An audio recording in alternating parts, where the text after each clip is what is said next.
Welcome back in my YouTube channel Kaushik classes.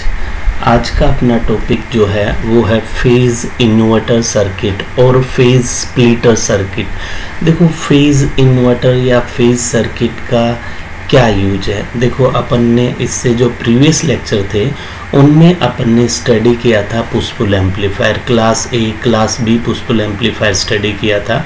दोनों के circuit में अपन ने क्या किया था, इनपुट और आउटपुट दोनों में अपन ने ट्रांसफॉर्मर यूज में लिए थे।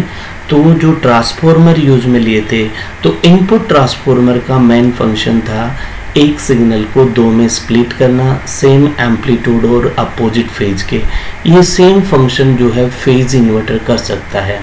तो फेज इन्वर्टर का मेन फंक्शन क्या हो गया कि सेम एम्पलीट्यूड के आउटपुट में अपोजिट फेज के दो सिग्नल प्रोवाइड करवाना। ठीक है, तो इसमें देखो जो अपन पुश पुल एम्पलीफायर में ट्रांसफॉर्मर यूज में लिए थे उनके कारण क्या ड्रॉबैक थी, क्या उनकी डिसएडवांटेज थी। तो देखो क्या क्या थी। देखो पुश पुल एम्पलीफायर में दो ट्रांसफॉर्मर प्रयोग किए जाते हैं, एक इनपुट पर तथा दूसरा आउटपुट पर। प्रैक्टिकल इलेक्ट्रॉनिक सर्किट में निम्न कारणों से ट्रांसफॉर्मर को प्रयोग नहीं करते। क्या क्या कारण थे। एक तो था ट्रांसफॉर्मर यूज करने से जो सिस्टम है उसका वेट जो है इंक्रीज हो जाता है, वो भारी हो जाता है। सेकंड था जब अपन ट्रांसफॉर्मर यूज लेते हैं उससे सिस्टम की कॉस्ट जो है वो इंक्रीज हो जाती है। थर्ड है इसकी स्ट्रेट इंटरवाइंडिंग कैपेसिटेंस के कारण एम्पलीफायर का जो फ्रीक्वेंसी रेस्पॉन्स है वो पुअर हो जाता है। फोर्थ था मैग्नेटिक फील्ड के कारण जो है डिस्टोर्शन प्रोड्यूस हो जाता है। और फिफ्थ जो मेन है वो ये है जब अपन आईसी पे फैब्रिकेट करते हैं, इसको डिज़ाइन करते हैं तो ट्रांसफॉर्मर के कारण फैब्रिकेशन काफ़ी डिफ़िकल्ट होता है। तो इन सारी ड्रॉबैक को दूर करने के लिए अपन ने क्या था, ट्रांसफॉर्मर को रिमूव कर दिया था। और ट्रांसफॉर्मर का जो फंक्शन था वो फेज इन्वर्टर सर्किट कर सकता है। तो देखते हैं फेज इन्वर्टर सर्किट क्या है, क्या प्रोड्यूस करता है। तो देखो इनपुट ट्रांसफॉर्मर का यूज दोनों डिवाइस के इनपुट में समान मैग्नीट्यूड परंतु विपरीत फेज वाले सिग्नल प्रदान करने के लिए करते हैं। यही कार्य फेज इन्वर्टर सर्किट या फेज स्प्लिटर जो है वो कर सकता है। एक फेज इन्वर्टर सर्किट जो है दो आउटपुट सिग्नल को प्रोड्यूस करता है जो एम्पलीट्यूड में समान होते हैं लेकिन एक दूसरे से अपोजिट फेज में होते हैं। ठीक है, तो देखो सबसे पहले अपन जो है इसका सर्किट डायग्राम देखते हैं। तो इसमें अपन ने क्या किया, single stage transistor amplifier use में लिया गया है, उसको अपन जो है फेज इन्वर्टर में यूज लेते हैं। तो देखो सर्किट में अपन ने क्या है, एनपीएन ट्रांजिस्टर यूज में लिया है, इमीटर को अपन ने कॉमन किया यानी कॉमन इमीटर कॉन्फ़िगरेशन यूज में लिया गया है। R1 R2 ये जो रेजिस्टेंस है बायसिंग रेजिस्टेंस कहलाते हैं, ये इस ट्रांजिस्टर को बायसिंग प्रोवाइड करवाते हैं। RC को अपन ने रिप्लेस करके RL लगा दिया, लोड रेजिस्टेंस RL कनेक्ट कर दिया। ठीक है, अब अपन ने क्या किया, C1 जो है ये कपलिंग कैपेसिटर कहलाता है, ये इनपुट सिग्नल को कपल्ड करता है ट्रांजिस्टर के बेस को। C2 और C3 जो है ये भी कपलिंग कैपेसिटर कहलाते हैं, ये जो आउटपुट सिग्नल आया है उसको नेक्स्ट स्टेज को कपल्ड करने के लिए यूज में लेते हैं। तो सर्किट में देखो एक आउटपुट अपन ने RL के अक्रॉस में लिया गया है, दूसरा आउटपुट जो है RE के अक्रॉस में लेते हैं। दोनों के देखो फेज जो है वो आउट ऑफ फेज में है, 180 डिग्री के फेज पे हैं, जबकि इनका एम्पलीट्यूड जो है वो इक्वल होता है। ठीक है, अब देखो क्या किया अपन ने, थोड़ा सा सर्किट के बारे में स्टडी करेंगे। ट्रांजिस्टर एम्पलीफायर को एक फेज इन्वर्टर के रूप में कार्य करने के लिए कॉन्फ़िगर किया जाता है। यहाँ C1 input signal coupling capacitor है और यह इनपुट सिग्नल को ट्रांजिस्टर के बेस से कपल्ड करता है, जबकि कैपेसिटर C2 और C3 आउटपुट सिग्नल को नेक्स्ट स्टेज को कपल करते हैं। ठीक है, रेजिस्टेंस R1 R2 ट्रांजिस्टर को बायसिंग प्रोवाइड करवाते हैं, जबकि रेजिस्टेंस RL और RE के अक्रॉस में आउटपुट लेते हैं जो एक दूसरे से 180 के फेज में और इक्वल एम्पलीट्यूड का होता है। अगर अपने को इक्वल एम्पलीट्यूड के दोनों सिग्नल प्राप्त करने हैं तो RL और RE जो है यानी इस लोड रेजिस्टेंस और इमीटर रेजिस्टेंस की वैल्यू इक्वल होनी चाहिए।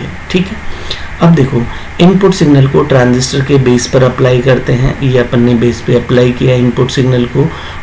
वन आउटपुट सिग्नल कलेक्टर से लिया गया है, कलेक्टर से यहाँ V01 ले रहे हैं, दूसरा जो है इमीटर से ले रहे हैं V02 ले रहे हैं। ठीक है, single stage transistor phase splitter amplifier अपने कलेक्टर और इमीटर से कॉम्प्लीमेंट्री आउटपुट प्रोड्यूस करता है जो एक दूसरे से 180 डिग्री के फेज पर होते हैं। अब देखो इसमें जब अपन यहाँ पे आउटपुट ले रहे हैं तो ये अपना कॉमन इमीटर एम्पलीफायर है, और जब अपन इमीटर के अक्रॉस में ले रहे हैं तो कॉमन कलेक्टर एम्पलीफायर है। यानी इनमें दोनों की कैरेक्टरिस्टिक कंबाइन होती है, कॉमन इमीटर की भी और कॉमन कलेक्टर की भी। ठीक है, अब देखो अब अपन क्या है कि इसका वर्किंग स्टडी करेंगे, तो स्लाइड बाद में स्टडी करते हैं। सबसे पहले अपन सर्किट पर फोकस करते हैं। जब अपन ने यहाँ से पॉजिटिव हाफ सिग्नल दिया, देखो जब अपन पॉजिटिव हाफ सिग्नल देंगे, इसमें क्या है नेगेटिव दे रखा है, तो नेगेटिव दो तो नेगेटिव दे लो, अपन पॉजिटिव हाफ सिग्नल देंगे तो ये इन्वर्ट हो जाएगा, यहाँ पे ये सिग्नल मिलेगा, ये सिग्नल यहाँ पे मिलेगा। ठीक है, जब पॉजिटिव हाफ सिग्नल अप्लाई करेंगे, पॉजिटिव हाफ करेंगे तो ट्रांजिस्टर जो है मोर फॉरवर्ड बायस पे हो जाएगा, यानी इसकी बेस करंट इंक्रीज होगी। तो देखो जब बेस करंट इंक्रीज होती है तो कलेक्टर करंट होती है IC = बीटा IB, यानी कलेक्टर करंट भी इंक्रीज होगी। ठीक है, अब देखो यहाँ पे जो आउटपुट ले रहे हैं वो आउटपुट आएगा V01 = VCC - IC × RL, IC × RL। ठीक है, तो जब IC इंक्रीज होगा तो ये जो डिफरेंस है ये नेगेटिव होगा, तो आउटपुट में अपने को नेगेटिव हाफ साइकिल प्राप्त होगा। उसी टाइम देखो इमीटर करंट और कलेक्टर करंट अप्रोक्सीमेटली इक्वल होती हैं, तो कलेक्टर करंट इंक्रीज होगी तो इमीटर करंट भी इंक्रीज हो जाएगी, यानी इसके अक्रॉस में वोल्टेज ड्रॉप क्या होगा, इंक्रीज होगा, और वो क्या आएगा अपना पॉजिटिव आएगा। ठीक है, तो क्या हुआ V01 पे तो अपने को नेगेटिव हाफ साइकिल मिला, और V02 पे क्या मिल गया, अपने को पॉजिटिव हाफ साइकिल मिल गया। ठीक है, जब अपन नेगेटिव हाफ साइकिल अप्लाई करते हैं तो ये कम फॉरवर्ड बायस पे होगा, यानी बेस करंट जो है रिड्यूस होगी, बेस करंट रिड्यूस होगी तो कलेक्टर करंट भी रिड्यूस हो जाएगी, यानी आउटपुट अपना आ रहा है V01 = VCC - IC RL, यानी ये क्या होगा इंक्रीज होगा, यानी पॉजिटिव हाफ साइकिल यहाँ पे प्राप्त होगा। ठीक है, तो कलेक्टर करंट डिक्रीज होगी तो इलेक्ट्रिक जो इमीटर करंट है वो भी डिक्रीज हो जाएगी, यानी इसके अक्रॉस में वोल्टेज ड्रॉप भी डिक्रीज होगा, यानी वो नेगेटिव हाफ साइकिल प्राप्त होगा। यानी अपने पास क्या हुआ V01 और V02 जो है सेम एम्पलीट्यूड और 180 के फेज पे प्राप्त हो गए हैं। ठीक है, देखो क्या लिखा हुआ है, इनपुट सिग्नल के पॉजिटिव हाफ साइकिल में इमीटर बेस जंक्शन के फॉरवर्ड बायस में वृद्धि होती है, फॉरवर्ड बायस में वृद्धि के कारण बेस करंट में वृद्धि होगी, collector current IC = beta IB है, अतः कलेक्टर करंट भी इंक्रीज होगी। कलेक्टर करंट इंक्रीज होगी तो RL के अक्रॉस में वोल्टेज ड्रॉप बढ़ेगा, वोल्टेज ड्रॉप बढ़ेगा तो V01 कम हो जाएगा, क्योंकि V01 = होता है VCC - IC RL। IC increase होगी तो ये इंक्रीज होगा, यानी फाइनली ये कंप्लीट क्या होगा डिक्रीज होगा, और अपने को जो है V01 पर नेगेटिव सिग्नल प्राप्त होता है।